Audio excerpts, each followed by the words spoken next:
Amen. Praise the Lord po. Pinapaabot ko po ang pinakamataas sa pagpupuri, pagluwalhati, pagdadakil at pagsamba. Walang iba kundi sa ating pinakamamahal na Panginoong Hesus po lamang.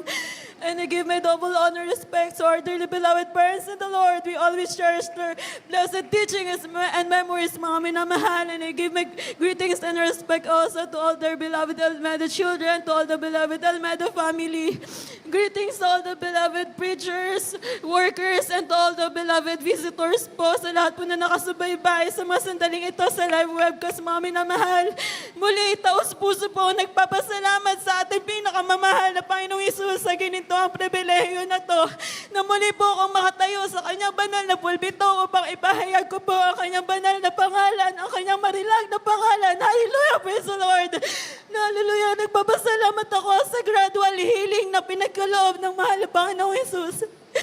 Last week or few days, mga minamahal, to be honest, I'm suffering for emotional and mental drain, mga minamahal. Andiyan po na nakakaranas po ako ng post-traumatic stress disorder, mga minamahal, sa mga previous po na aking pinagdaanan, mga minamahal. Last February, mga minamahal, nasira po yung car po namin na aking beloved husband, na kung saan yung makina na kailangan po namin maayos yung kotse namin, na kailangan po namin ang katensed ako po ng Japan. So 3 months po bago dumating yan. Noong mga sandali na nasira po yung aming kotse, andyan po na nagko-commute po kami pareho. Andyan po last May 14, ang dakilang himala at dakilang pag-iingat na ating pinakamamahal na Panginoong Hesus. Nag-book po ako ng isang angkas, motorcycle taxi, mga minamahal, from our house sa dako po ng Sapang Palay, from our subdivision po. So nakakonect pa po ako sa wifi ng aming bahay. Andyan po nag-book po ako ng isang angkas, mga minamahal. Andyan po na sabi niya sa akin, saan po ba kayo, ma'am? Sabi ko, basta doon po sa drop-off point na binook ko, basta po papunta po ako ng Fairview. Nag-offer po yung driver na yan na bakit hindi na lang natin idiretso hanggang SM Fairview yung biyahe natin. Nandiyan po na tinignan ko yung oras, malilate na po ako sa trabaho ko. So ako po, masyado po akong nagtiwala sa driver na yan. So kinancel ko po yung booking ko. Yun po kasi yung instruction niya, hindi ko napapansin, nabubudol na po pala ako or na-hypnotize na po ako ng driver na yan. Andyan po na kinancel ko po yung booking ko. Andyan po na sa madaling salita yung biyahe po namin. Iba po yung ruta, mga minamahal. Dinaan niya po ako sa liblib na daan na kung saan. Estimate ko po yun, nasa 3 to 4 kilometers po, mga minamahal. Liblib po yan, damuhan, mga minamahal. Nandyan po na yung ilaw lamang po namin sa daan is yung ilaw po lang lamang na kanyang motor, mga minamahal. Andyan po, nabalikan ko po yung bago po ako umalis sa aming tahanan, bago po magpaalam sa aking beloved husband, that was 4 a.m., mga minamahal. Ang routine namin, hindi na po ako nagpapaalam sa aking beloved husband dahil from duty din po siya. Pareho po kaming nurse, mga minamahal. Even ang beloved baby ko na 4 years old, kapag nagpapaalam ako sa kanila, may tendency na ma-interrupt yung tulog nila. Or else, ang beloved daughter ko, maghahabol po talaga sa akin yan. Sa madaling salita, mahirapan po kong umalis. Pero natatanging nung araw lamang po na yun, nagpaalam ako sa aking beloved husband. Ang sabi ko pa, Dad, alis na ako. Mahal na mahal ko kayo ni baby. Hallelujah, nandun na po yung instinct ko na may kakaibang mangyayari sa akin ng mga sandali na yan. Andyan po na pagbaba ko ng stairs ng bahay namin, ang sabi ko, anong nangyayari sa akin? Parang ang weird ko naman. Andyan po na bago po ako lumabas ng aming tahanan, dahil andyan ang turo ng ating dearly beloved parents in the Lord, na bago tayo umalis ng ating tahanan, kailangan natin laging manalangin. Andyan po na nagpe-pray po ako. Andyan po yung grabe po yung pagpatak ng luha ko, na sabi ko, ano ba nangyayari sa akin?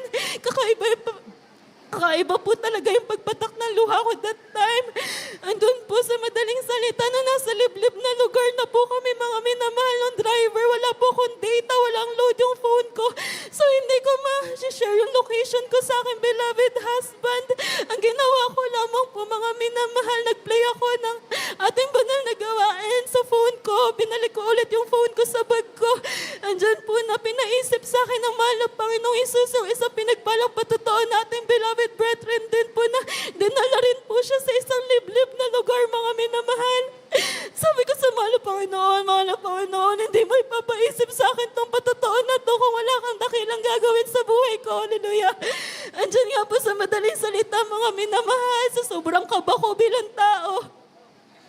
Grabe po yung pagpipray ko sa mahal na Panginoon. Nabigyan niya po ako ng kalakasan. That time, damang-dama ko na po yung grabing kaba. Dahil po as in, sabi ko parang konting hinto lang na itong driver na to. Alam ko na yung paroroonan ko. Hindi na ako sisikatan ng araw, mga minamahal. Andyan po na nagre-rebuke lamang po ako, mga minamahal. Andyan po na sabi ko, mahal na Panginoon, tulungan mo ko na wag ko maipakita yung takot at kaba ko sa driver na to dahil alam ko matitrigger yung bad spirit na nananahan dito sa driver na to. Hallelujah. Tunay po na pinagkalooban po ako ng kalakasan natin, pinakamamahal na Panginoong Isus. Pagdating po namin sa drop-off point sa dako ng SM Fairview, nakita ko po yung mukha ng driver, mga minamahal. Namumula po yung mata niya na tila ba nakatira po ng masamang gamot, mga minamahal. Hallelujah. Tinanong ko po siya, Kuya, bakit tayo doon dumaan sa grabing liblib na daan na yun? Wala po siyang salitang sinagot sa akin, kundi yung ngiti lang po na nag-aalangan na parang pasalamat ka nga, wala akong ginawang masama sa'yo. Hallelujah. Andun po na mga sumunod na araw na kapag tanong po kami sa mga ibang driver po, andyan po na sabi po nung mga driver na matagal na po sa lugar namin na yan, sabi niya, grabe Iya, grabing himala yung nangyari sa'yo dahil walang ibang nangyari sa'yo, walang ibang ginawa yung driver sa'yo. Dahil delikado talaga yung lugar na pinagdalhan sa'yo. Alam mo ba, dyan tinatapon yung mga tinatapon na patay na binabalita na nawawala sa Bulacan. Hallelujah. Nagpapasalamat po ako sa mahal na Panginoong Yesus dahil after po nun, grabe po yung trauma na aking nararamdaman.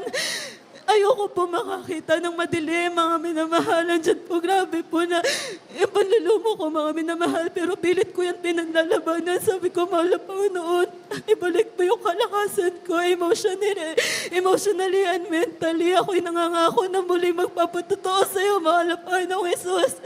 Hallelujah. Muli po kami pinagkalooban na panibagong patotoo na ating pinakamamahal na Panginoong Jesus. Just last Monday, mga minamahal. Sa dako po ng Montalban, Monday po nun, mga minamahal, 8 to 5 po yung duty po namin na aking beloved husband. That day din po yung release ng car po namin sa kasa. Dahil alanganin na po, hindi na po kami makakadaan ng kasa. Ang desisyon ng aking beloved husband from our work po, sa dako po ng Philippine Children's Medical Center, sabi niya, tara, daan tayo ng Montalban. Ayun po yung second property na pagpapala po sa amin na ating pinakamamahal na Panginoong Isus. Nag-site visit po kami sa ginagawa pong bahay dyan. Diyan po na pag-uwi po namin, mga minamahalan, doon na po pala yung trahedya na aming kakaharapin, mga minamahal. Sa dako po ng Barangay San Jose, sa dako po ng Montalban, nandyan po na pabalusok po yung daan na yan. We are riding po ng minibus, mga minamahal. Nasa right side po yung public utility vehicle na yan. And then sa right side po, may kasalubong po kaming 10-wheeler truck, mga minamahal. Andyan po na nawalan daw po yan ng preno simula sa kalayuan po. Andyan po na may mga dami na po siyang kinakaladkad ng mga iba't uring mga sasakyan, mga minamahal, sa madaling salita, mga minamahal. Tunay na pinagkaingatan po kami na ating pinakamamahal na Panginoon Jesus sa grabe trahedya na yan. Andun po na nasa left side po kami ng aking beloved husband. I'm sitting po sa left side, sa banda pong window, mga minamahal, bago po umandar po yung minibus na yan, nandyan po na nakakaramdam na po ako ng grabing pagod at antok sa buong maghapon na yan. Nagpapasalamat ako sa ating pinakamamahal na Panginoong Isus dahil hindi na po ako pinatulog ng mga oras na yan dahil po pala yung 10-wheeler truck po namin nakasalubong, mga minamahal. Hitting na po banda sa aming window, mga minamahal. Hallelujah. Makikita po sa minibus po na aming sinasakyan kung saan po kami nakaupo. Napakalinis po ng bintana ng glass na yan. Andyan po na wala na po kami nagawa na aking beloved husband kundi ang mag-rebuke ng taos puso't lakas. Hallelujah. Andyan po na grabe po yung naramdaman namin pag-iingat na ating pinakamamahal na Panginoong Yes, Jesus. hallelujah. Dahil po, hallelujah, hiting na po talaga yung, kumbaga yung uso po ng 10-wheeler truck sa window side po na kung saan po kami nakaupo, mga minamahal. Anong grabing himala natin pinakamamahal na Panginoong Jesus sa pagbanggit po namin na makapangyarihan salita ng hallelujah, praise the Lord. Lord, May kung amen, ano hallelujah. tilaw bagay na malaking wall na pumagitan po sa amin sa bintana na yan. Andyan po na parang nag-slide forward lamang po yung 10-wheeler truck na yan sa aming side, mga minamahal. Hindi po na-yupi yung minibus po na aming sinasakyan, bagkos galos lang, mga minamahal. Glory to God. Grabe Praise po the Lord. mag-ingat ang Hallelujah. ating pinakamamahal na Panginoong Jesus. Kung wala po kami na naglilingkod sa ating pinakamamahal na Panginoong Jesus, hindi po namin maiisip kung naririto pa po ba kami na nagpupuri, nagsasamba sa ating pinakamamahal na Panginoong Jesus. Nagpapasalamat po kami ng taos puso't lakas sa ating pinakamamahal na Panginoong Jesus dahil pagbaba po namin ng minibus na yan, mga minamahal, grabe po, karambola po pala yung nangyari. Akala po namin kami lang po yung affected pagbaba po namin ng minibus sa aking beloved husband. Tila nagpagpag lamang po kami, mga minamahal. Glory to Ang God. natamo ko lamang Praise po, the Lord. galas is Hallelujah. minor lamang po. Nagdumugo lang po bahagya ang aking noo and even yung aking right arm. But then, hindi nyo na po yan makikita. Wala po kayo makikita ang bakas. Hallelujah. Grabe po ang pag-iingat na ating pinakamamahal na Panginoong Jesus. Andyan po, nung pagbaba nga po namin, mga minamahal, grabing takot ang aming naramdaman dahil pagbaba po namin, 10 klaseng sasakyan po pala, mga minamahal, ang involved sa aksidente na yan, na kung saan may pumailalim pa nga po sa isang SUV, mga minamahal. Sa mga sandaling ito, mga minamahal, may 2 pa pong critical na naiwan po sa hospital. Hallelujah. Pero kami naririto po sa kanyang banal na sambahan na patuloy na nagpupuri. Naririto sa inyong Amen. banal Puri na ka, harapan na Mama isang Diyos. banal na po Hallelujah. totoo. Tunay na buhay ang ating Diyos sa Yes, pinaglilingkuran. hallelujah. Tunay po siyang nag-iingat sa ating buhay, mga minamahal. Pasalamatan ko lamang pumuli ang nangyari po sa aking trabaho bilang nurse po, mga minamahal. Andyan po, accidentally po, nagkaroon po ng overdosage po sa aking pasyente.